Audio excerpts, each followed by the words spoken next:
This video is sponsored by Southern New Hampshire University.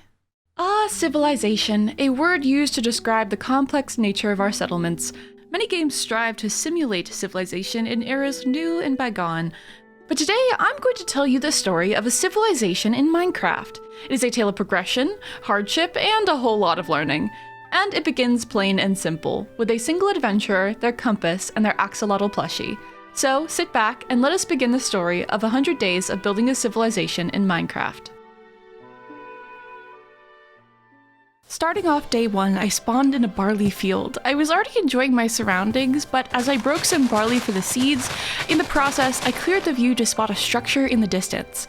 I immediately ran to it to see if there was a village of some sorts, but it was just a house. Being the polite person I am, I did check for some occupants, but it was completely empty.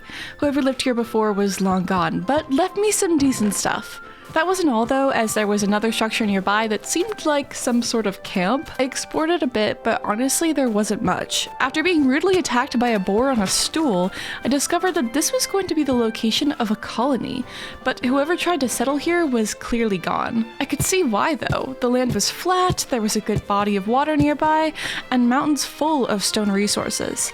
I decided that I would continue the job, and that I would build my civilization here. I tried to place the supply ship and failed miserably, got attacked by an eel, and I decided to spend the night in the abandoned house and try again in the morning when there was light and no monsters and apparently no eels.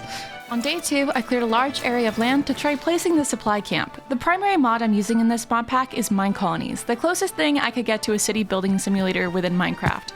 Except, until this video, I had never used it, I barely read the wiki, so you're gonna see a lot of learning, including how building placement even works. Eventually, I got the supply camp placed and went up to explore what resources it had.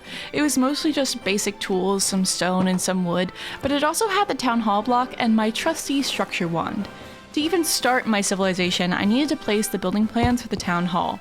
I was super nervous because traditionally town halls are like the center of a settlement. They are important. In most old and modern civilizations, having a public place for local government has become an established practice. A great example of this is the Roman Basilica, a large public building often established next to an outdoor forum or marketplace. It was used for business and legal matters, and in some circumstances, record keeping. In Minecolonies, this is no different, considering the town hall block is literally a book. This book keeps records on the health and happiness of all your citizens, along with statistics on labor and projects. I spent a long time deciding where to place my town hall, but as the sun set on day 2, I had officially created my settlement. People were already arriving, so I ran to my house to sleep before the monster spawned, and, well, you know. But before we continue the story, I would like to give a quick shout out to this video's sponsor, Southern New Hampshire University. SNHU offers a wide variety of online career-focused programs. But considering this video and this entire channel would not exist without video games, it only felt fitting to talk about SNHU's online game development program. SNHU's online game development program gives you the experience and knowledge to create your own games, and they help you turn it into an actual career. You can learn how to bring your characters and environments to life with education on 2D and 3D modeling, texturing, and game physics. Or, if you're more interested in learning programming, you can learn 3 major computer programming languages: C++, C#, and Java, the foundation of many games. These courses are all taught by faculty with real-work experiences, so you'll have opportunities to connect with people in the industry. And on top of all of that, SNHU is accredited, non-profit, and they have radically affordable tuition. I am a firm believer in pursuing interests and skills at any age, and SNHU shares this sentiment. So whether you're just barely starting your journey with higher education, or you're looking to change your career path, SNHU has got you covered. For more information about SNHU and the programs they offer, you can check out the link below, or you can use the QR code on screen. And once again, thank you so much Southern New Hampshire University for sponsoring today's video. And now back to 100 days of building a civilization in Minecraft. When I woke up on day 3, it was time to get to work. See, the thing about Minecolonies is as the leader, I don't know, as the first settler, you don't build. Your little townsfolk do. But in order to get that started, I had to create a builder's hut. First thing to do is to place the plans, assign a builder, and then they give you a list of resources to fetch. My buddy Jensen, the lovely builder, wanted a bunch of tools and supplies, and I tried my hardest to get as many as I could, but on day 4, I was still collecting everything I needed for the builder's hut. I won't lie, I was feeling a bit antsy. I wanted to get a move on with the building, but I would learn over the course of this video, civilizations do not pop up overnight. I went mining for some cobblestone and found the scariest silverfish I think I've ever seen in my life, and even by the end of day 4, I hadn't completed Jensen's requests. So on day 5, I continued my resource collecting and completed the supplies needed for the builder's hut. Now Jensen just needed to actually build it. In the meantime, I kept mining because I wanted to grow the colony's overall supplies and search for better materials to make tools. I found some iron and gold, and when I came back up, I noticed we already had like 4 citizens hanging out, which I thought was really cool. Speaking of the number 5, by the way, this video is clearly about building a civilization. You probably get that now. But what exactly is a civilization? To measure my progress and define what a civilization is for me, I'm going to be using the 5 key traits of civilization. If you've been through like 9th grade social studies, you might be rolling your eyes right now, and I'm sorry. The 5 key traits of civilization are some loose factors normally discussed when studying ancient civilizations such as Mesopotamia. But basically, the traits are advanced cities, specialized workers, complex institutions, record keeping, and improved technology. If you're sitting here and you're thinking, wow, that's vague, correct. But as we go through the video, I'll be explaining how different progressions I make pertain to these traits, and you might already be picking up on a few yourself. Record keeping. Anyways, when I woke up on day 6, Jensen had kicked the bucket. I had no clue how. I assumed it was a mob, so now I was super paranoid about not sleeping at night. As sad as it was, Morning Dear Jensen wouldn't get our builder's hut completed, so I assigned the task to Nora, and she completed the builder's hut that day. Yippee, our first structure only about a week in. Now, of course, she could build the town hall, and that's exactly what I set her out to do. On day 7, I gathered supplies for the town hall and quickly realized that at least for the first stages of my civilization, I was going to be doing a lot of fetch quests. You see, personally, I fit the builder archetype myself, and I usually have someone else fetching the materials for me while I construct pretty houses. But, you know, it's always good to try out new things. I continued mining for materials, and in the process, I came across this very scary dungeon just brimming with skulk. So after disarming the spawner, I immediately got rid of those screechers and was like, okay, I've had enough mining for the day, and I went back upstairs and slept. On day 8, I completed collecting supplies for the town hall, and Nora got started on constructing the centerpiece of our little town. Except, town wasn't exactly the word for it, since we were like 3 buildings and there was no housing. Now, I don't know about you, but personally I think everyone deserves a roof over their head, so I sought to solve that problem. In Minecolony, buildings have different upgrades and levels that add a great sense of progression to your town. Unfortunately though, level 1 of the residence building only houses 1 person. So the ideal residence to build first is actually a tavern. It supplies housing for 4 people, but at the cost of otherwise being pretty useless even when upgraded. Day 9 was rather uneventful as I spent most of the day collecting supplies for the tavern and making myself some food. While living in an open area has the benefit of not needing terraforming, it doesn't have much in terms of trees. So on day 10, I wandered out to get some oak wood from the orchard biome nearby. And I found this really cool, almost spooky structure. It had a lot of crops, which was great for me, but it also had this really sad looking zombie horse. I felt awful I couldn't cure him right then and there, to be honest. When I got home though, my mood was instantly improved as the town hall was completed. Until the tavern was done, the villagers now had a place to spend the night away from the mobs. Now, on day 11, I began the same process of collecting materials for the tavern, and I won't lie, I was only on building 3, and fetching supplies was becoming my entire life. But with only 4 people and no facilities, the town was in no place to start specializing or resource collecting. So I needed to think of more efficient ways to harvest and craft resources, and fast. The first thing I noticed that was in a lot of the higher tier buildings, they had this frame paper block. And I thought it would be smart to get a jump start on the sugarcane and paper production. I ended up setting up a little sugarcane with some botany pots just outside of my house. Looking back, I thank day 11 Sniff every day for this decision, and here folks is a prime example of advancing technology. The next step was going to be setting up food, so on day 12 I decided the next building would be a fisherman's hut. This just made so much sense since this town was situated next to a large river. In order to get the string for the rod, I went back to the spooky house in the orchard and harvested some of the webs. By the time I had crafted and placed the plans for the fisherman's hut, the tavern was completed, which meant the villagers now had a solid place to stay. To grow my town further though, I was going to need to focus on bigger and better housing. Day 13, I gathered supplies for the fisherman's hut and decided to go back down to the mines. I was grabbing anything I could find, even though I mostly wanted iron. But I did find my first diamond, so that's a plus. I forgot to mention this before, but in order to grow the population of your town, you need to have available places to sleep, and then you can recruit travelers that stop by your tavern. Nora was still working on the fisherman's hut on day 14, so I decided to use the extra time to look for some emeralds since that seemed to be the currency I needed to recruit people. I gotta say, modded Minecraft caves are just gorgeous, absolutely stunning. I didn't find emeralds, but when I came back, I noticed this one guy was willing to be hired for a quartz, so perhaps it was time to head to the nether soon.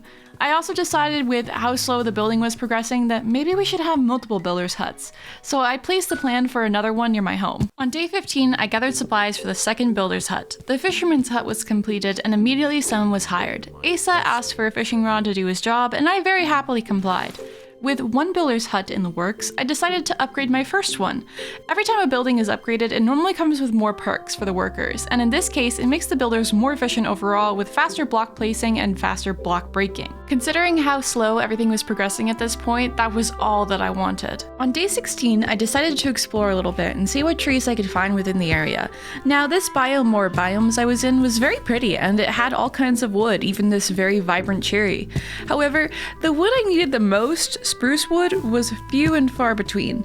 Luckily, I saved a few saplings, so once I got home from my little adventure, I planted them and went mining for the night. I came up later on day 17 and spent the remaining time crafting more supplies for both of the builders' huts. I was super glad that I started farming sugarcane because it wasn't long before I was crafting these framed paper blocks. Now that the villagers had a place to sleep, I started to feel better about working at night as well. I cleared some land and space for what I hoped would be the forester's hut so that I could get some assistance harvesting wood. Day 18 consisted of fencing in some sheep and harvesting supplies for the upgraded huts. However, as I was delivering some supplies, I noticed I was going to need acacia wood and jungle wood, which I did not have. So it was time to do a bit more exploring. I left that same day and found a village just as the sun was setting. Also, off the coast of this little village, I saw some ocean monument ruins in the distance, so I marked it on my map. When I woke up on day 19, I kept traveling the countryside in search of acacia wood and jungle wood. Even though I didn't find what I was looking for, I was just in awe at how beautiful the landscape was. Once again, I found a village and decided to hang out there until it was time for bed. By day 20, it was no secret my search wasn't going great. Every day I spent away from the settlement was another day I felt like I was losing progress, but I had to find this wood to progress. I immediately came across another village, which wasn't very helpful. By now, I had secured myself a horse, and we traveled a really long distance. This did not last super long though, because as my horse and I traveled through the mountains, wild boars came out of nowhere and mauled me, so I had to abandon ship and run like my life depended on it. Now look, I wasn't playing in hardcore, but the idea of dying all the way out here and coming back to get my stuff was enough of a headache. Injured and searching for refuge, I found an ancient ruin to shelter in for the night. On day 21, I called off the search, at least until I got home. You see, I had nearly 200 mods in this mod list I compiled, and realized that most likely, I had one that could help me navigate where certain biomes were. Insert Nature's Compass. A pretty easy craft, actually, and as quick as I got home was as quick as I left. I managed to secure acacia wood first on day 22, and I found a really weird structure as well in the biome. When I used my compass to search for a new biome that contained jungle wood, there was actually one super close by. On the way, I found lots of goodies, including bamboo. I made sure to grab these, of course, because I wanted to make scaffolding at some point. The jungle wood I found was super high up, so I did have to build up pretty far to get to it, but man was it worth it because the view was great. With my newfound wood types, I headed home to spend the next day crafting supplies for the upgrades, planting trees and not sorting my chests. Yeah, that definitely won't come to bite me in the butt later. I decided my next project was going to be a warehouse, since they unlock couriers which help deliver supplies to and from villagers. Minecolonies has a bunch of building packs, and I decided to go with the building pack Caledonia. Aside from just liking the style, Caledonia is another name for Scotland, and hey man, Scotland forever! On day 24, I died. Okay, wait, there's a little bit more to it than that. On day 24, a creeper turned me into pink mist while I was trying to clear some land. It's fine, I just built a courier's hut over my grave, no issue. Honestly, I just accepted the fact that I was going to be dying a lot during this video, and probably in very idiotic ways as I tend to. However, civilization moves forward and so do I. Although, I imagine that every time I die, there was like a copy of me that wakes up in a tube and then is dropped back into the world. No, maybe that's too weird, I don't know. Anyways, that evening I went back to the mines to try and get some more resources, but mostly obsidian. I was itching to get some enchantments on my pickaxe, and with all the exploring I had done, I had enough bookshelves now to make an enchanting table. I crafted the table, went outside to place it, and the creepers tried to get me again, dude. This is also the moment I realized within the borders of the mine colony, mob griefing is off, which is just, chef's kiss. I continued on with setting up the enchanting table and building the frame of the nether portal. By the time I was done, the sun had risen and day 25 had began. I learned very quickly that apparently you cannot use crying obsidian in a nether portal, so my bad. I decided to check in on the villagers at this point too, and I don't know if I've mentioned this before, but they speak? I could help you with that. And it's actually kind of terrifying. I still needed some supplies for building upgrades, so I went to the mountains and mined for some diorite, which is a block used by almost every single building in this pack. Usually diorite is pretty common in Minecraft, but something interesting that the terrain generation mod did was isolated to these mountains with all these different kinds of layered rock. In the real world, diorite does exist, and it's classified as an intrusive igneous rock, typically found at the base of mountains with its extrusive counterpart, andesite. I decided to do some research into the use of diorite in construction over the years, and interestingly enough, it wasn't used for buildings as often as you'd think it was. You see, the thing is, this is a very solid rock, a very tough stone, and so it wasn't the most convenient or the fastest material to cut. And usually it was used for paved cobblestone roads instead. But this is Minecraft, so I'll use it for whatever I want. Since the sun was setting, I finally decided to go visit the nether. I had terrible luck with nether portal spawns in the past, but this one was not bad at all, and I think it was this modded terrain. At some point in my adventuring, I had found what I deemed silly fire boots, and they made this nether experience so much easier because they let me walk on lava. I was so enamored with the nether and so focused on gathering supplies that I accidentally spent the entirety of day 26 there. But I got loads of levels and netherite scrap, so I think it was worth it. I did see a bastion, but I was very under-equipped, and so I just marked it on my map and did not go in. On day 27, I made myself a lovely netherite pick and used all of my levels to enchant it the best I could. Reese the builder had finally completed the upgrade and was working on building the warehouse now. Things were going pretty slow, I won't lie, but I tried to keep my morale up and focused on fulfilling requests for materials. Of course, to add insult to injury, the next day it rained the entire day. And this is when I learned that no one works on rainy days, which is fair, but on top of how slow everything was going, I just felt like there was no progress being made. So I did what any normal person would do, and I jump-started the Industrial Revolution. You what? And here enters the Create mod. I wish I could say I was very well versed in the Create mod, but I am not. I am, however, constantly fascinated with the things people make and am willing to give it a go. If you haven't heard of the Create mod, congratulations, I just introduced you to the coolest thing ever. It's basically a steam and motion-based tech mod. I built a relatively small and simple tree farm with it, completely hydro-powered. Ooh. Of course, while crafting all the supplies I needed for this, I realized I was running very low on iron. So on day 29, I went mining. While I was mining, I got jump scared by this really cute goblin trader who actually offered me some amazing deals. Like, I don't know how this guy stays in business. I came up from the mines on day 30 with about half the supplies I was hoping to get, but it was enough to get some of the building requests sorted out. At this point, I was also getting a bit frustrated with my chests because they were just not sorted out, and I was trying to run a civilization here, alright? The next day it rained, which means no one was going to work. I decided to spend my day nether mining, and this was a very bad idea, as I learned that while I can walk on lava, I am not immune to fire. So, rip Sniff maybe once or twice. Anyways, FTB Vein Miner is very fun, but it runs at a very high saturation cost, so I was just beating up netherrack with my fist, eating a 4-course meal, and repeating the cycle for the entire day. When I came back on day 32, it was already halfway through the day, so I spent it fulfilling a request from one of the villagers and deciding my next build was going to be a proper residence. As I was crafting the materials for it the next day though, a bunch of pillagers just showed up at my house. They were so angry, and for what, dude? I took them out with a bow and arrow and carried on my day. The warehouse had finally been completed luckily, and I threw some supplies into the general inventory. When it got dark, I went back to the nether to keep mining, which is a routine I continued for a pretty decent amount of time. By day 35, our tiny settlement settlement was actually starting to look like a town. With enough buildings, it felt like it was appropriate to start building a road. My colony does have roads you can ask your citizens to construct, but for me they were very linear, and also I wanted to do some building. It also gave me the opportunity to use deep slate since I had so much of it. I dug out the ground and used a combination of deep slate tiles, bricks, and this one block from Makaw's pathing. When the night set, I decided it was time to head back to the nether to mine, except I didn't want to mine. I actually wanted to explore the bastion now. At this point I had a bow and arrow, which I was much more comfortable with than a sword. I spent the entirety of day 36 clearing out the bastion and looting every chest I could. By the time I came back from the nether, it was already nighttime and I decided to sleep until the next day. Because the builders really only work when the chunks are loaded, it was in my best interest to stay nearby during the daytime. Working on the path for day 37 was the best way to do this. The level 1 residence building finished construction, and I was starting to get a sense of how I wanted to lay out the town. On day 38, I spent some time constructing a prototype street lamp for my city. I think the design was super cute, but it definitely added to my long list of things that were going to require iron. Once I finally settled on an idea, I continued the deep slate path, trying to bridge a connection between my home, the second builder's hut, and the rest of the town.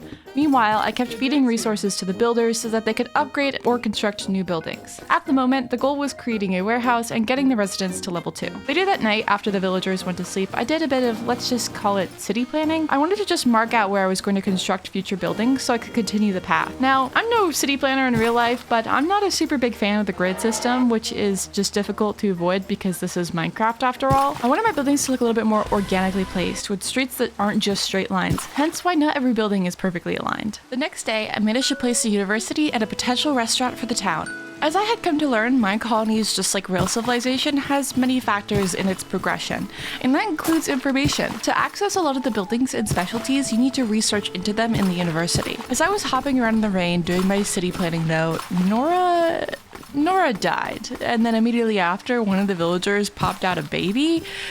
Look, it was a weird and long day. Oh, and I might have forgot to mention this, but I did name the settlement Snifftopia. I'm not the best at naming things, okay?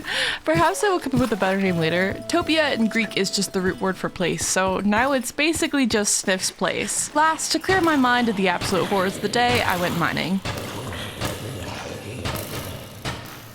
Yay, wow, it's day 40, so no one wanted to work today because they were all mourning Nora, which is, you know, fair, but I didn't take the day off because I didn't know Nora like that, and I just kept building the path instead. Also, I assigned a worker to upgrade the tavern because I thought it might create more spaces for residents, but as I mentioned before, this did nothing but change it aesthetically. I worked well into the night, and I was really dedicated to my path building, but then phantoms came out. Okay, so I love phantoms, but like as a concept, and as an insomniac, both in game and real life, not so much. It's kind of rude actually. So I was fighting these guys, I got rather annoyed, and then I got blown up. Issue Sniff clone number 6, maybe 5, I don't know. Funny thing is, after dying, I didn't even go back to bed, I just kept working on the path. Now if you asked me what I did on day 41, I could not tell you. My notes said check footage, and I did, and it was me running around with a baked potato for like 10 minutes, so riveting! On day 42, I reached my limit, and the chest disorganization was getting to me. So I did as I always do, and I started to work on a basement for storage. For the next 2 days, I balanced building this stone storage area and crafting supplies for my lovely builders. Pretty much all of my mining supplies at this point were going into making diamond and gold chests because they are the most efficient storage you can get. Also, organizing all of this took a while, so here's my question of the video for you commenters. Are you an organized storage person or a chaotic chest person? Or are you in between? I would say what I am, but I think it's pretty obvious. Anyways, now it was day 45 and I was getting hungry, aka I need to get started on some agricultural pursuits. With Minecolonies, I could build farms and have farmers take care of it, but in order to achieve maximum growth, I was taking tasks like that into my own hands and letting my villagers do things like, I don't know, get a college degree. The first step to any successful agricultural endeavor is good soil, and I am in love with the Farmer's Delight mod. I would marry the Farmer's Delight mod because it adds compost and rich soil, which is a soil that's costly to make but makes farming so much more effective. Except I was missing one important ingredient of this, and that was straw, which I had to get from rice. I went to a nearby village, found some in a chest, returned by night, and had 3 little rice stalks growing. Since those had to grow a bit, I had to put a pause on my agricultural pursuits and go back to public works. So I spent day 46 literally just crafting and building building my lantern designs all around town. I did this for a little while on day 47 as well before I ran out of iron for my lanterns, and so I took another trip to the mines. The constant need for iron was bugging me a bit, and I was already contemplating future solutions. On day 48, the tavern was complete. Yay! And now we could build the restaurant, which apparently feeds the villagers? Wait. Oh my god. How the hell have they not died of starvation yet? Okay, so funny story, 48 days into this project, 4 times 12, 6 times 8, yeah, that's a solid amount. Did I discover that I was supposed to be feeding my villagers? Look, I thought the fishermen took care of that, and that I don't know, man. That's not the only thing I discovered, because I finally learned that the highlighted stats you see on the hiring page are the skills that affect the proficiency of that certain job. I told you this was going to be a lot of learning, and to top off this wonderful day of discoveries, I also learned that my boots, the ones that let me walk on lava without fire damage, yeah, they only work temporarily. Okay, so day 49, a new day, a perfect time to start over, and I have actually just hatched a new— oh my god, Reese died. So Reese, I had assigned Reese to the forester's job, and I guess he went to chop down one of the trees near the saw, and the saw got him. I tried to replace him, but that didn't work, so I mourned Reese as I've mourned all of my comrades so far, with a mining trip, where I also met a little goblin. Anyways, as I was saying, I came up with a little plan. I was going to build an iron farm along with a beacon. I figured haste or speed might be helpful for them doing their various jobs, and if I had an iron farm, then I figured it would be no issue. So it's time to get creative. Yes, we're using the create mod and the true power of industrialism. Now, yes, I could have made a traditional Minecraft iron farm, but I don't know, I just really wanted to play around with this mod, and create has a fairly simple way to make iron out of literally nothing. You take cobblestone, grind it up into gravel, wash the gravel to reveal flint and iron nuggets, gather the iron nuggets, craft them together, and wham, iron made from thin air. Now for my little machine, I followed this tutorial that I'll be linking below. Seriously, go give this guy a like or something, because I had no clue what I was doing. Of course, to make this wonderful machine, we're going to need a laundry list of materials. Days 51 to 52 consisted of me trying to make this rotational control thingy.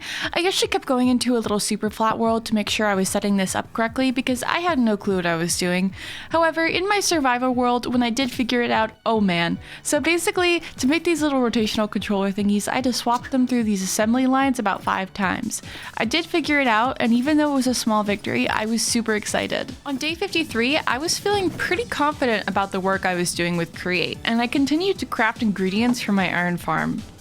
Assembly, I don't know what it classifies as, to be honest. I also checked in on all the villagers and fulfilled requests where I could. And then one of the villagers told me they had influenza. Actually, it wasn't just one of them, it was all of them. Plague had hit Sniftopia and we did not have a hospital. But it's okay, actually, apparently a potato and a carrot will cure influenza, so like, don't worry guys, this is not accurate. On day 54, I finished crafting the necessary supplies for my iron farm. I went to go check on the villagers to see how they were healing, and unfortunately, one of the children still carried the illness and was spreading it to the other villagers despite being cured. You think there'd be some kind of immunity period, but no. I ended up giving this kid just a bunch of potatoes and carrots and praying that he wasn't secretly carrying the bubonic plague or something. In the meanwhile, building a hospital was going to become a huge priority.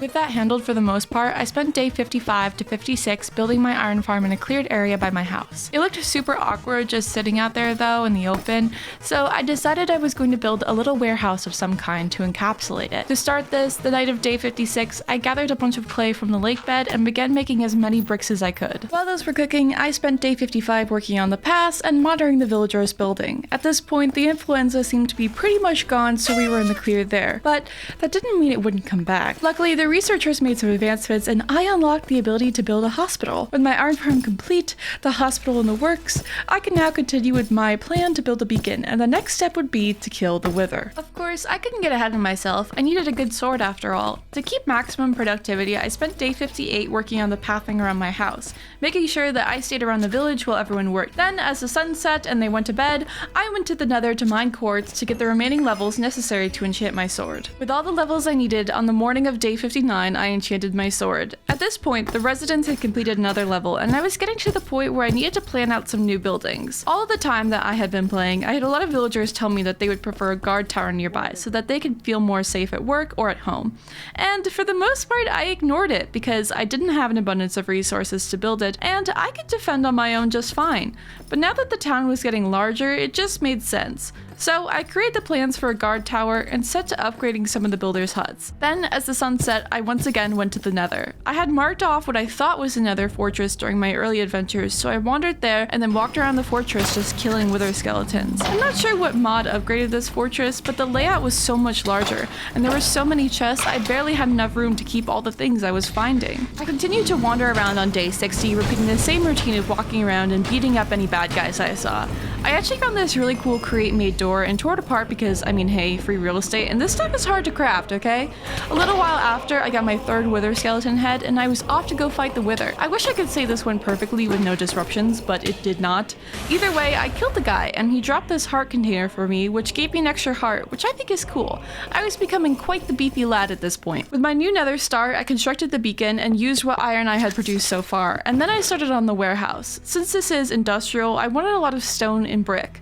Honestly, I was just super excited to be building something since I wasn't super involved in the building of the town. I started with blackstone, but then quickly switched to tuft because I had more of it, and I like the warmer colors too. I pretty much spent all of day 61 to 62 building the foundation. Then I started to add the bricks I had been cooking. I did end up using blackstone, but instead of using it for the base, I used them to create the windows. The afternoon of day 63, I went to check in on my builders again, and I noticed that in order to upgrade the residence, I was going to need prismarine. Actually, in order to get any building to level 4, you needed prismarine. I assume this was another way of creating progression within mine colonies, as it forces the player to seek out an ocean monument. Luckily for me, I remember seeing one. That very evening, I set out to the marked location, and sure enough, those little ruins I saw so many days ago were in fact a massive ocean monument. Luckily, I had the scuba gear from artifacts, which made this significantly easier, but with the grand size of the ocean monument came a lot more guardians. I mean, like, a lot. Like, I would just hammer at these guys for 5 minutes, and then a whole bunch of them would appear. I was kind of getting sick of it, so I decided, what if I just scooped the prismarine and left? And sure enough, that's what I did, even with the intense mining fatigue. With the prismarine in hand, I could finally upgrade so many of the buildings, and I could finally return to working on my warehouse. I spent the next 4 days working on the warehouse. Maybe more, I don't know. I mean, I do, but while I'm building this silly little warehouse, you might be wondering, Sniff, you're on day 60 something, and we aren't even halfway through the video. I commend your keen observations. Somewhere along at this point, while I was building my warehouse, it occurred to me that maybe building an entire civilization in 100 days is not as possible as I thought. You see, the progression of civilization isn't linear by any means, and my lack of knowledge on the mods hindered my initial progress, but in a way, I wanted that. I mean, when we think back to how our civilizations were formed, there were no ancient Mesopotamian guys pulling out a wiki, as cool as that would be. So this is where I break the news that this is a bit longer than 100 days. I hope that's okay. People always ask me for 200 days anyways. On day 69, I continued the warehouse, but took some time to check in on my builders while I baked some bricks. By now, the builder's hut had been upgraded to level 4, and their building proficiency was pretty good. The next step was just to do some more research to gain some more perks for my villagers. Along with that, I placed the plans for a sawmill. At this point, I was starting to get an idea of like the districts or defined areas of the settlement. I wanted to keep most of our mining, foresting, and production in one area, and then the residents and restaurants in another. After that, I went back to the warehouse and started on a fancy floor pattern. The next day, I continued to work on the warehouse. I decided that I was going to build a small place for myself within the roof. As much as I liked the house I was staying at, I wanted a more custom space with a lot of natural light. I then moved the steam engine that powered my iron farm. This engine was also from a tutorial that I'll leave linked below. I modified it a bit in some places to fit the aesthetic I was going for, but it's great for beginners. Also, going back to the little apartment I was building, Crete recently added elevators, so I definitely wanted to try making one in this warehouse. As I was finishing up moving things around on day 71, I realized my floor pattern was messed up, and completely forgetting I had vein miner enchantment on my pick, I destroyed it several times and basically had to redo the entire thing, which took a whole day. Then I spent the entire night moving my iron farm over just a smidge. On day 72, it was elevator time. I decided to look up when elevators were invented because my brain just kind of lumped it into the Industrial Revolution by nature, but they've been in use for a while. Actually, a century before the Industrial Revolution even started, King Louis XV had a human-powered elevator built in his apartment in Versailles that connected his apartment to the one above, which belonged to his mistress. Which is just a fact that, first of all, French people And second of all, the things we do to keep people closer to our hearts, or other places. Anyways, I'm making a steam-powered elevator which was patented in 1861 by Elisha Otis. So technologically, if anyone's wondering where Sniftopia is right now, it's about mid-19th century. And then Sniftopia got raided. Yeah, so this is a mechanic that's a part of Minecolonies. Your settlement occasionally gets raided by barbarians. I wanted to take a second to talk about this as somebody who's really interested in history, especially around BC and early AD Europe and the areas surrounding the Mediterranean. Yes, I am partially referring to the Roman Empire, and yes, I think about it at least once a week. The word barbarian was first used by the Greeks, and it started out by basically meaning anyone that didn't speak Greek or Latin, and in some cases people who spoke it but spoke it poorly. Which I'm just saying, if we still use that in today's terms, there would be a lot of barbarians, including me, because honestly, 4 years of Latin did nothing. Unfortunately though, this word did evolve into more negative connotations, especially as the Roman Empire expanded. The word was frequently used to describe early Germanic tribes and Celts. For the Romans, the meaning extended beyond foreigner and was more about being uncivilized or rude. The main reason I wanted to bring this up is because these words have so much more meaning, history, and context in how they're being presented in the game. Immediately associating foreign with uncivilized is not a good thing. Most of the groups the word barbarian was used against had their own form of civilization, culture, and beautiful language. There were a lot of motives behind the conflicts between these two groups and their characterization, things that aren't being told in a group of block men coming to destroy my block town.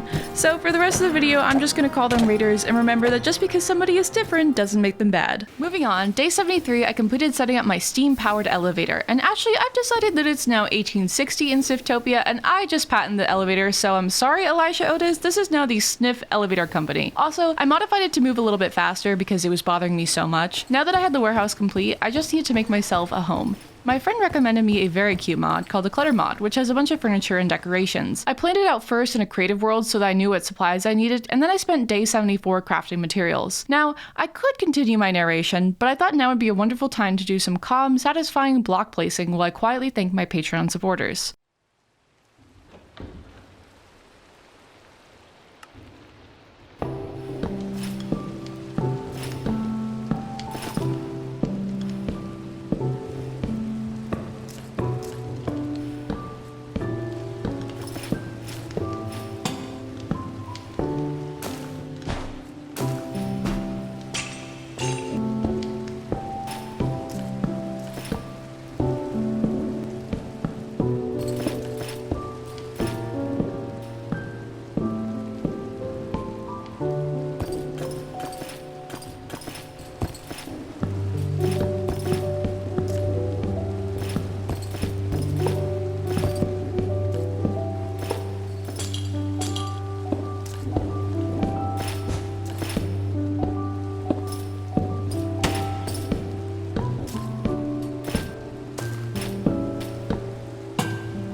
Hello and welcome back. It's now the end of day 77 and I'm moving all of my belongings into the warehouse. I hope you enjoyed that little calming moment, and if you're interested in supporting me on Patreon, the link is in the description below. Feeling a bit more settled, I could finally get back to work on the town. While I have been building my warehouse, the townsfolk have been hard at work constructing and upgrading new buildings, which meant more paths for me to build.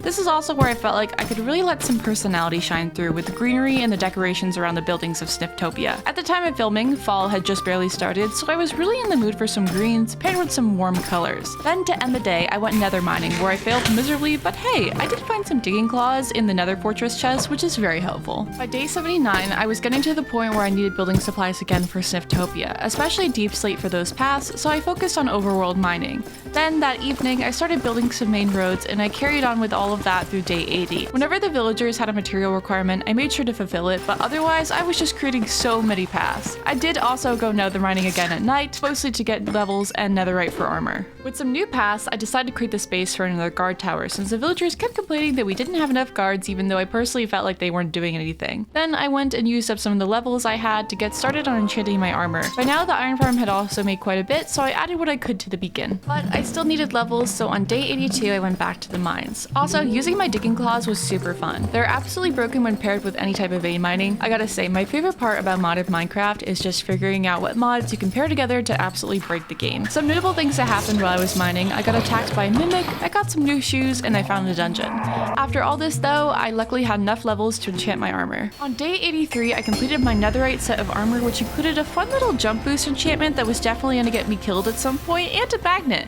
Now, I had tried to go to the ocean monument once, but was very unsuccessful. You failed! Now, I needed more prismarine to upgrade my settlement, so I had no choice but to go back. This time, I slipped in through the top of the ocean monument, and then it was just a solid 5 minutes of me just beating up these lads. Oh my god, these are the most annoying things ever. I did kill the Elder Guardian, but I swear it felt like there was just new Guardian after new Guardian. I eventually questioned if there was a spawner or something, because I could just not get them all. Eventually, I gave up on killing them and settled for getting what prismarine I could before heading home. Perhaps the adventurer's life was not for me, at least not in this lifetime, so back to the old reliable farming. Now that I was home and I had the materials from my good friends, I wanted to take some time to make something for myself. I decided that I was going to build a greenhouse extension in my apartment to grow more food for myself and the villagers. I spent all of day 84 working on it, even into the night, but I eventually had this very cute room that just needed a bit of decorating. So on day 85, I crafted some hopper pots and began to set up growing stations in the greenhouse. I was nearly complete with the build when some raiders came, and man, these guys are not easy to track down. I mean, I get a notification about where they're spotted, but they're always like so far away. Anyways, back to trying to relax. I spent days 86 to 88 landscaping around the pass while the builders did their work with the supplies I had gathered. Now, I live in a very rural area in real life, so I'm not super in touch with how cities are supposed to look, but I figured as long as the nature seemed purposeful, it would make sense. I built these cute little planters using some of the materials I saw being used in the architecture of the surrounding buildings, and I decided to grow some tall birch trees. I feel like when I see nature in an urban area, it's always these super tall, skinny trees, so that was my goal here. Then, to make it a little cute and festive, I strung ropes up between each of the trees and decorated them with lanterns. I spent day 89 kind of wandering around the village, landscaping here and there, while also checking to see if the builders needed any supplies. Later that night though, I was getting really fed up with my poor chest displays, so I decided to move them again, and I built these shelves for them. And then spent day 90 trying to kind of organize them. It was barely organization, but it worked. I sorted until the night of day 91 when I realized how low my stock of wood was, and that it was probably time to get the saw back up and running. This was once again a temporary placement since I wasn't sure where I wanted to have my forestry district. Speaking of, at this point I had not hired someone for the forester's hut again simply because I didn't want them to die on the saw, and I didn't want them to cut down my decoration trees. So for this one job, I was going fully automatic. I also set up the tree farm to automatically place saplings. It took a bit, but on day 92 I completed the farm, and I even used item cables from Cyclic to connect it to the warehouse stock. I was feeling rather accomplished the next day, so it was really just a matter of distributing building materials and making sure the colony was running as smoothly as possible. That was until one of the tavern visitors decided to walk into my tree farm and died to the saw. Well, time to wall it off. I spent day 94 walling off the tree farm because the tavern visitors were threatening me with bad Yelp reviews, and we couldn't have that in Sniftopia now, could we? Speaking of bad reviews though, I went to a nearby village just to trade a few things and a raid started. I'll be so honest with you, I can't even remember how I got Bad Omen. I did complete the raid even though it was very tedious, and I brought witches. Really, dude? The villagers didn't even care about trading with me after, so that was really dandy too, so I just went home. Days 95 to 97 involved a lot of path building and city planning. Now, the builders were going pretty fast, and the development was increasing at an exponential rate. It was in my best interest to start planning out projects far ahead so that I could build around them. I planned a bakery, more housing, and I was trying to decide where I wanted to build the massive library. I continued this building grind until day 100, which is originally where this video was going to end. Hi, hello. I thought I'd do a cute little 100-day intermission, especially now that we've established this video is going to be longer. So, pause, take a break, have some water, do what you gotta do, and we'll get back to it. On day 101, I continued to decorate the city. Everyone walks in Sniftopia, I think that's pretty obvious, but I wanted to create a wagon behind the very first builder's hut. You may have noticed, but I accidentally built it backwards, and I thought that it made the street very awkward looking. But by building a wagon, it felt like it tied together the look, as it could be seen as a supply cavern in front of the warehouse. Then, on day 102, I deconstructed the saw again. People were just getting hurt, and now I was thinking I should expand that way, so I thought it was for the best. Also, in the 12-ish days that it was up, it supplied us with more wood than we would need for a very long time.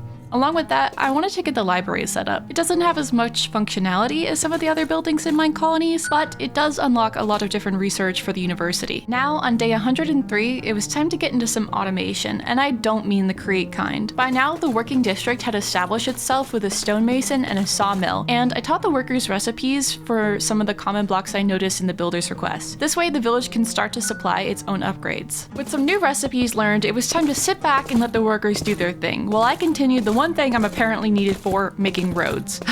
This is just a lot of me making roads, isn't it?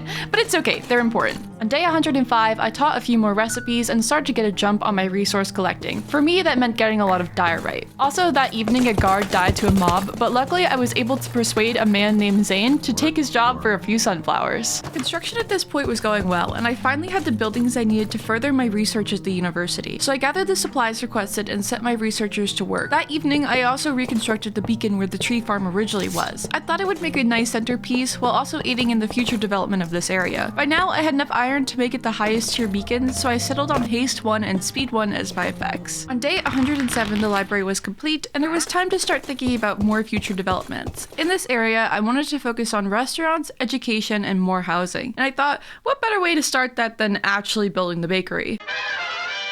To continue this planning, I spent days 108 to 111 building paths in the area and simultaneously planning future builds. On day 112, the library completed yet another upgrade, but I was still clearing more land. While all this was being built, I couldn't help but wonder what to do next. In order to progress further in Minecolonies, I needed to get level 5 buildings, and in order to get level 5 buildings, I needed purple blocks, which only meant one thing. I had to go to the end. That very night, I went to the nether to trade gold with piglins until I had enough ender pearls. The next day, I headed out to follow the direction of the ender eyes. I was pretty lucky because I only had a few break. However, there was a couple times I was like, oh no, did it break? And it turned out that my backpack had just picked it up. As I was traversing, I found this really odd pumpkin village, and I don't mean it just had a lot of pumpkins, I mean that the villagers were literally made of pumpkins, which kind of freaked me out considering I found so many pumpkin pies. Like, what does that even mean? By dark, I hadn't found the stronghold, so I decided to rest on an island for the night. On day 114, I found the location of the stronghold and dug down. I don't know what mod changed the generation of this stronghold, but it was so large, and of course, I had to loot everything. There was so much actually, I had to make more backpacks to hold my stuff. Also, because at this point the library and the university kept demanding more books, I decided I was going to break every single book in the stronghold libraries. After a day of searching this massive stronghold, I finally found the end portal and went to fight the ender dragon. Now, I'm definitely gonna be honest when I say I might have done a few stupid things, I might have even died, but rest assured by the end of the day, the dragon was vanquished. Now, all I had to do was find an end city and get my purple blocks. On day 116, I traveled to that section of the end and almost immediately found an end city. Aside from harvesting a bunch of purple blocks, I also got to battle some shulkers, which are personally one of my favorite mobs in the game. They're just so silly, and battling them while floating in the air is super fun. Then, I traveled back through the portal and went home. After all of that adventuring, I settled back into my routine on day 117, using my new blocks to upgrade the builder's hut to level 5. Also, since the residence was completed, I was able to recruit another villager. On day 118, I started to terraform the lakeside and make way for my waterside port. Also, super funny story, I literally had to pause my recording here because 118 days of footage was apparently too much for my computer, and as a result, I got one of my best tweets of all time. Anyways, I kept building into the night and I started on my first cute little dock, which I worked on into day 119. Once I was finished though, I was super happy with the end result and went to check in on my villagers for the day. I delivered some requests, taught some recipes, and then went back to my dock creation. I utilized the chip mod to add some extra details to the piece and added an entire boat by placing one of the supply camps. That evening, I continued to build more docks and added the kind of things I expected to see at a harbor, like crates. Also, I decided where I wanted to put the school. A couple days passed as I spent days 120 to 124 building paths, upgrading buildings, building new buildings, planning for future development. Also, I made a cute little pond. At this point, I also started on another builder's hut, bringing us to a total of 4 builder's huts. On day 25, my backpack was getting a little crammed, and I decided it was time to upgrade it further. To do this, I was going to need a lot more materials to create the stacking upgrade, which meant I had to go mining. In order to avoid using all the durability on my nice pickaxe, I made some emerald ones just for digging out the deep slate. Not sure why I did this considering I had the digging claws, but oh well. With all the new materials, I crafted the upgrades and my backpack could now hold a lot more. So then on days 126 to 127, it was back to building, collecting resources, and you'll never guess this, but I constructed more paths. On day 128, I was searching through the JEI, and I happened to discover that I could upgrade my pickaxe further with a crystallized obsidian pickaxe, which is a part of the mod Cyclic. At this point, my tools were pretty much everything to me, as the faster I could gather resources, the quicker I could supply my village. I went to the nether to gather more materials, and then built a solidification and melting chamber. In order to make this crystallized obsidian, I was going to need wither roses. Luckily, I had one from the time I got demolished. I demolished the wither. And I started to replicate it with a hopper pot. Sure enough, by day 129, I had made a crystallized obsidian pickaxe, and now all I need to do was enchant it. This is a little, I guess you could say, an interesting development. As I mentioned before, modding Minecraft is all about combining mods to get the most broken combinations in the game. With this pick, I ended up getting an excavation enchantment and a vein mining enchantment, and let's just say this is the end result.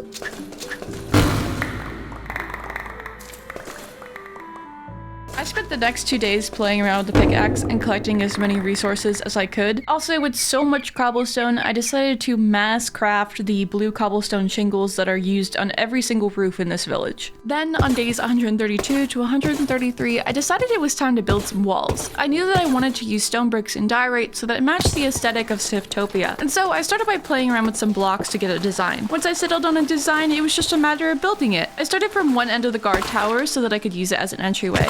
I thought that given the geographical location of the civilization, it would be pretty logical for them to have walls. We humans have been building walls for some time now, for defense purposes like the Great Wall of China, or for marking territory and land.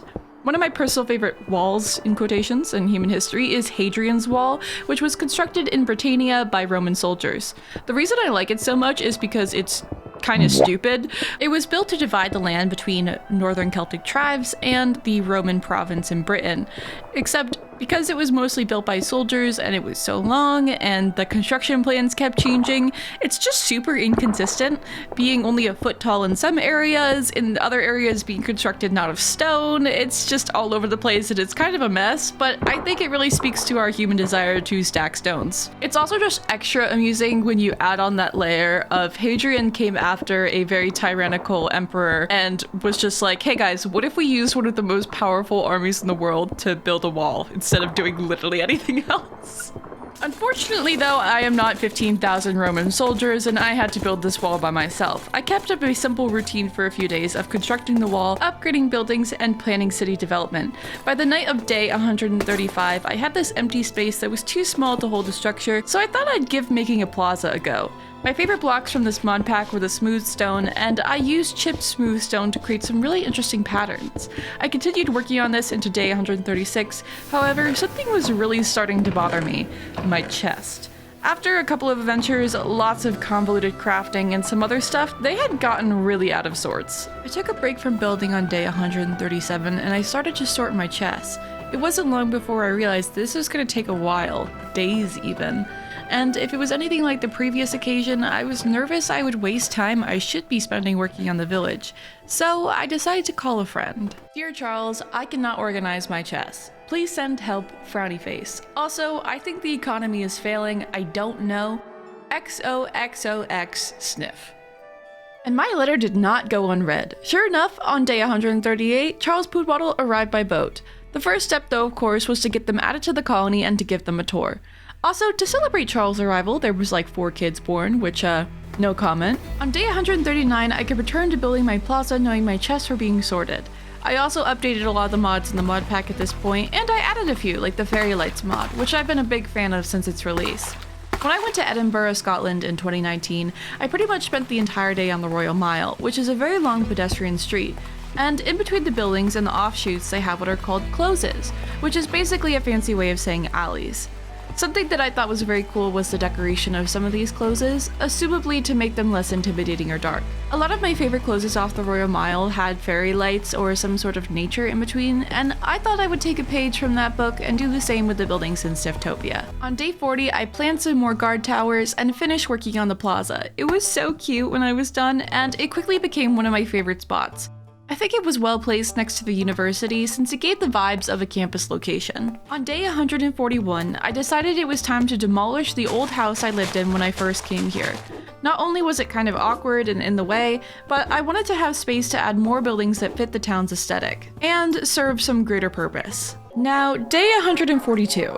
So, I wrote down in my notes that I did, in quotations, something, which, knowing my ADHD brain, that could literally mean nothing or a whole lot. So, moving on, I guess. On day 143, I completed some research at the university and checked in on my builders to set them up with new projects. By now, the amount of supplies I had to handle for each build was becoming less and less, which made this part really easy. I also cleared up some more land and made sure the restaurants had food to distribute. On day 144, I was clearing some land when Charles told me that they had completed organizing my chests. They had done a very good job, but it meant that they had to leave. It was a bit sad to see them go, but I made sure to give them the best farewell I could.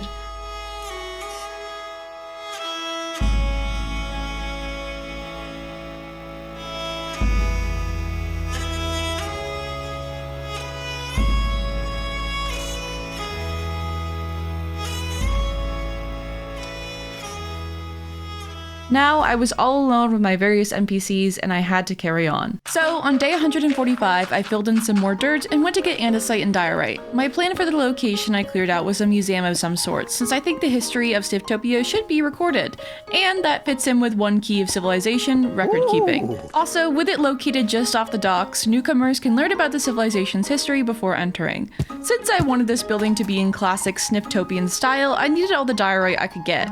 I started on the museum that very night, focusing on creating the stone brick foundation first. Now, I worked on this museum for a while. I spent like 3 days working on it before I ended up taking a break. Unfortunately, since this was filmed in Forge, I don't have a super cool replay time-lapse to show you, but I can tell you that the entire time I was building this museum, I was listening to the history of the Roman Empire up to the end of the Ottoman Empire, because it just felt right. While checking in with the villagers on day 149, I started to get a little annoyed at the constant requests for stone bricks. So then I had a silly idea. Why don't I just go to the stronghold, you know, the massive building made out of stone bricks, break it down for its resources, and never have to worry about fetching this block ever again? So I did exactly that. The only downside to this plan was there was a lot of monster-infected blocks, and the silverfish in this mod pack are just absolutely cursed. Since I was already there, I took a quick trip to the end to grab some more end stone. The great thing about visiting the end is that when you go through the main portal, you just spawn at your bed, so it was also a pretty quick trip home. On day 150, I deposited all the resources I had brought home into the warehouse and taught some more recipes to the workers. Then, that night, I continued to work on my museum, introducing calcite into the palette by using it in the ceiling. The next day, I thought, hey, I love natural light, why don't I do a skylight in my museum? I crafted some stained glass and I made a pattern in the roof, and the next morning, on day 152, as the light shone through it, I was just blown away. Now, the only thing that was bothering me was the floor. Originally, I made it these wide spruce planks, but I decided I wanted it to be made of stone as well. To contrast the light diorite, I decided to use this dark soapstone, which I think was either a part of the Cork or Create mod.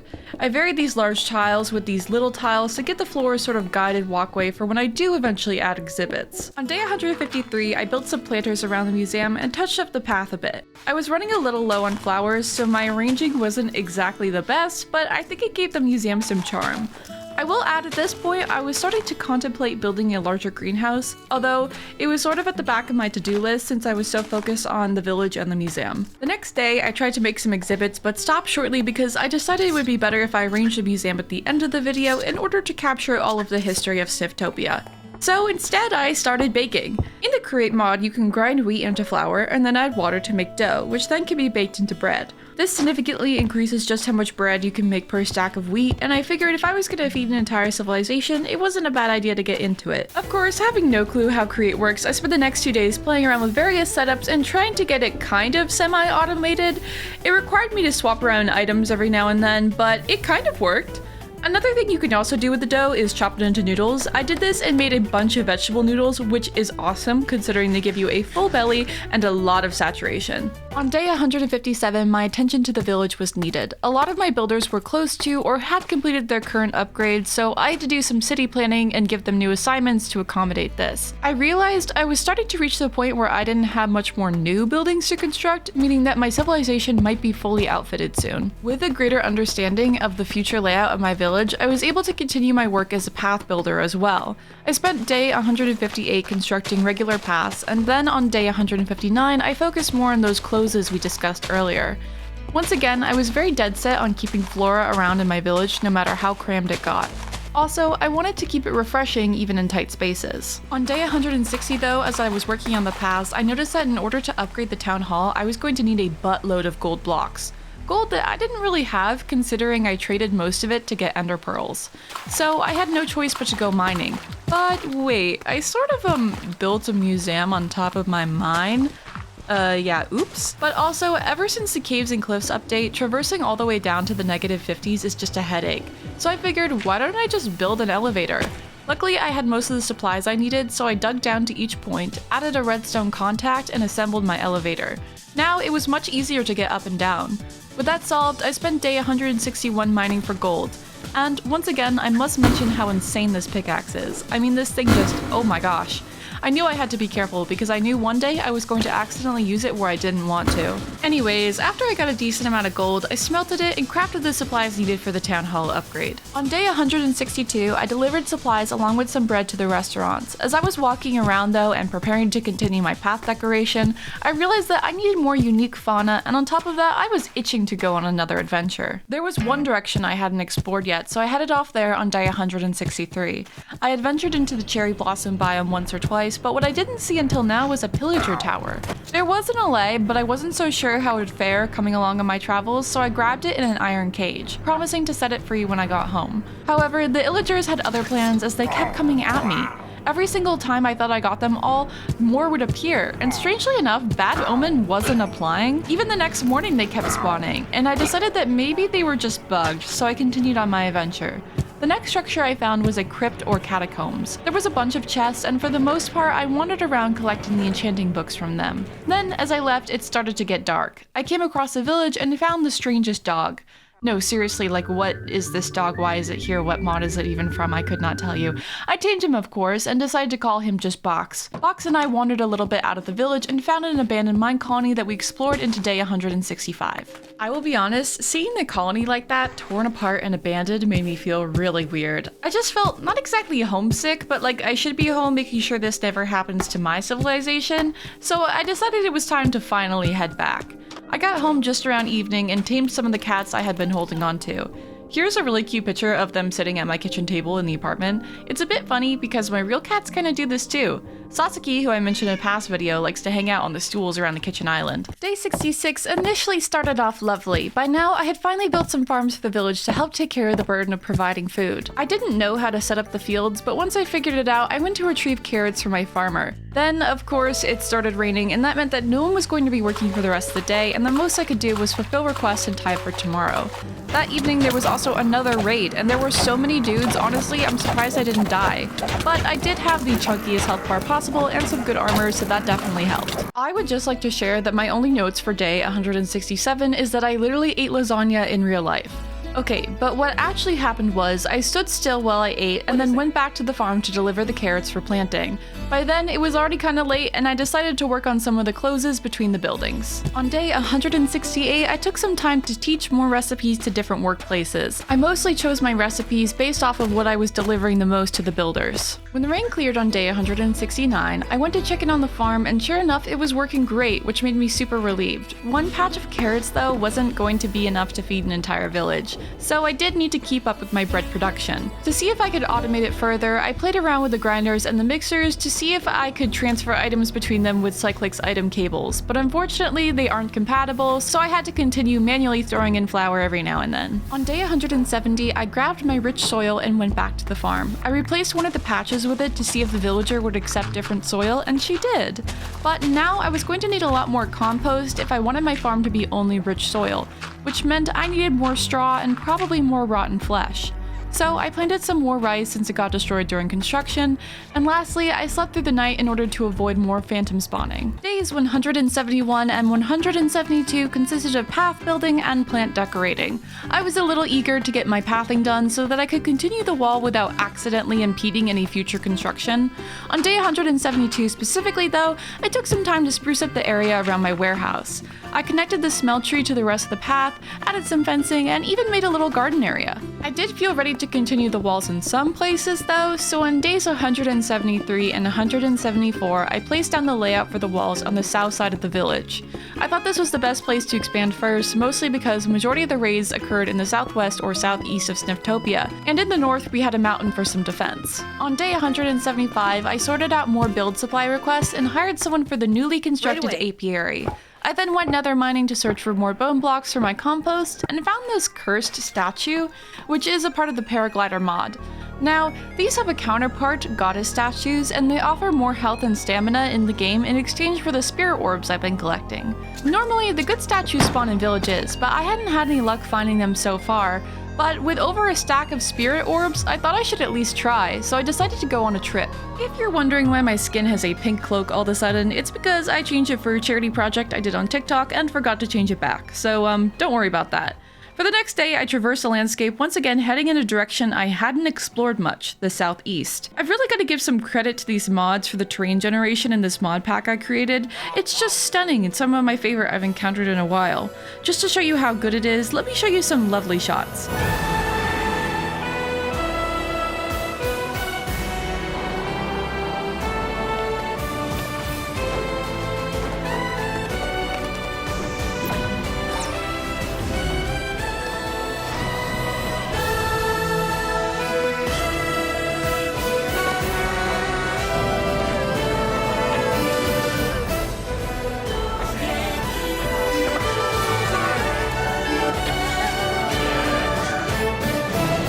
By nightfall, I found 2 villages, but neither of them contained the goddess statue.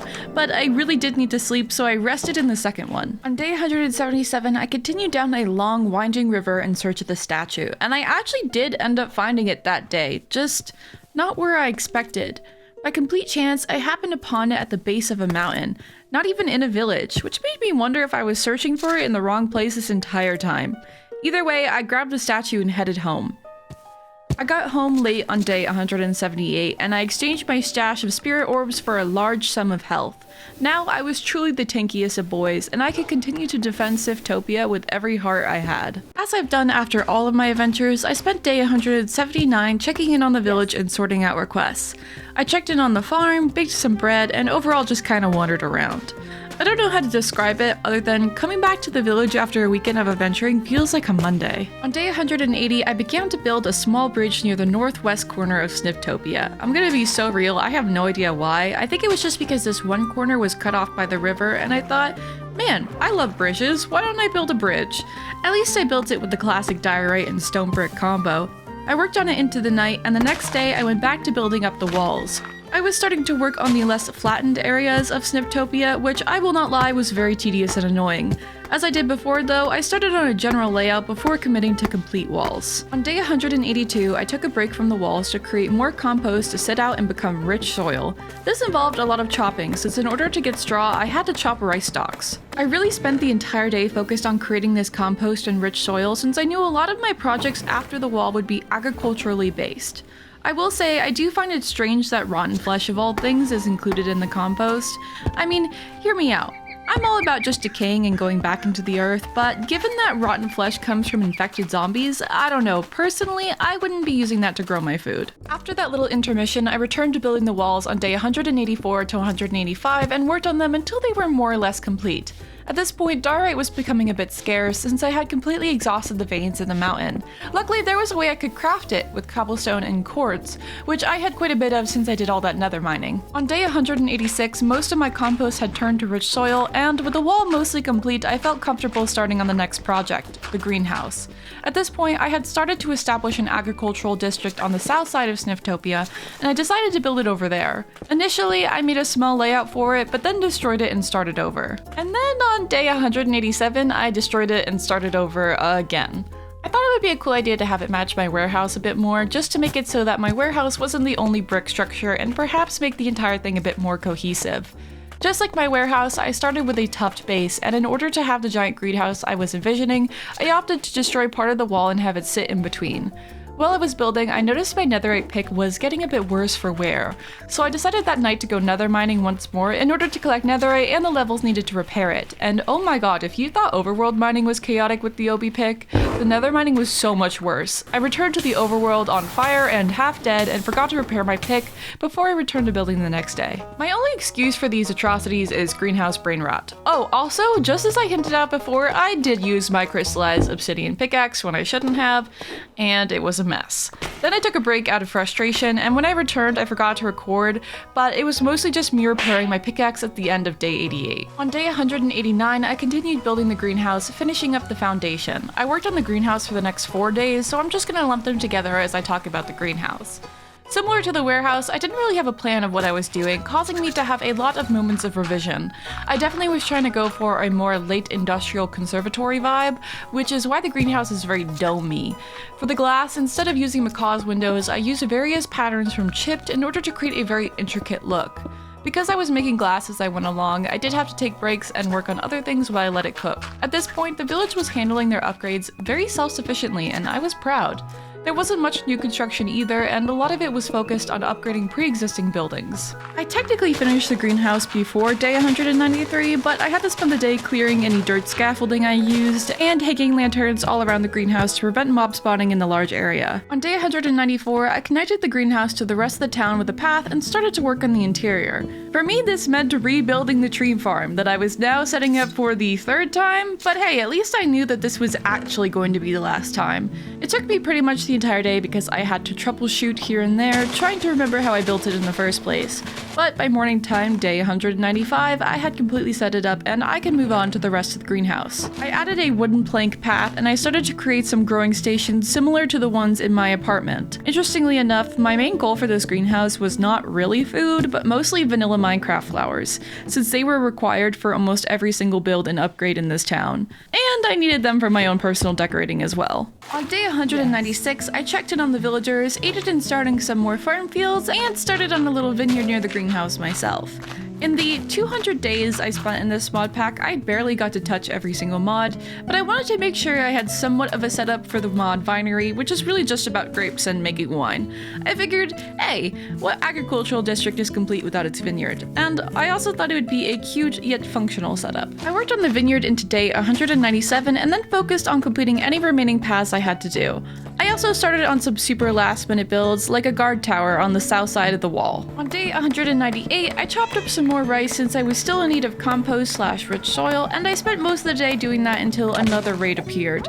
And once again, I had to defend the town. Once they were defeated, I didn't want to waste any time sleeping or going to bed, and I immediately went back to decorating. I also started gathering supplies for the vinery mod to brew my grapes. On day 199, I made some wine, built the last of the paths, and checked in on the villagers for the last time, and before I knew it, it was already day 200. So if you're feeling how I felt when we reached today, you might be feeling everything is still a bit incomplete, and that's fair.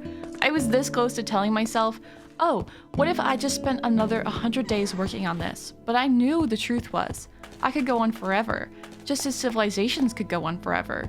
Some get lost to time and others separate and evolve into their own paths, but they all still kind of continue.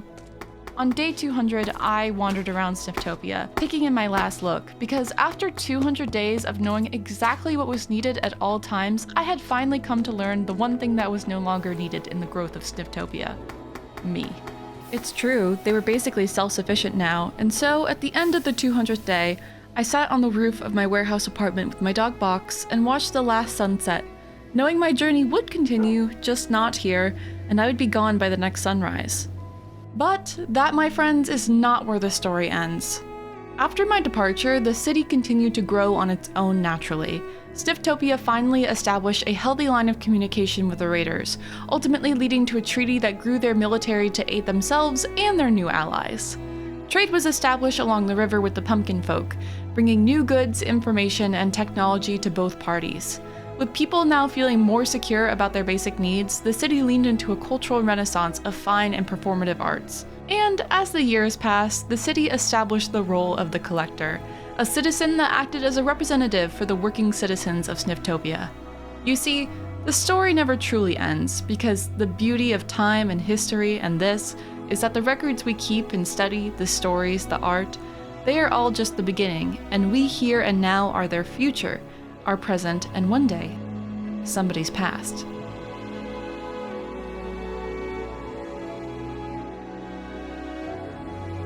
And that, my friends, was 100 days, and then some more, of building a civilization in Minecraft.